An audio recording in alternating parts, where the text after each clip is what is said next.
Hello everyone, welcome back to my YouTube channel আৰু মোৰ চেনেলৰ অন্য এটি ভিডিঅ'লৈ আপোনালোক সকলোকে স্বাগতম জনাইছো। আমি আজি আহিছো পিকনিক খাবলৈ। বছৰটোৰ শেষত সকলোৱে মিলিজুলি এসাঁজ খোৱাৰ আমেজেই সুকীয়া নহয়নে বাৰু? চাওঁতে 2023 বৰ্ষটো শেষেই হ'ব হ'ল আৰু মাত্ৰ এটা দিন বাকী।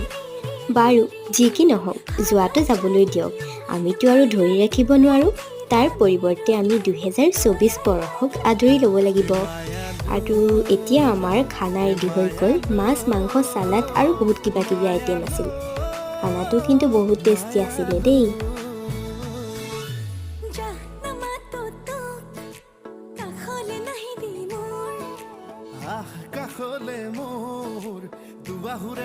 আজিৰ ভিডিঅ'টো মই ইমানতে সমাপ্ত কৰিছোঁ। যদি ভিডিঅ'টো চাই ভাল পালে তেতিয়াহ'লে লাইক, শ্বেয়াৰ আৰু মোৰ চেনেলটো ছাবস্ক্ৰাইব কৰিবলৈ নাপাহৰিব। Bye bye.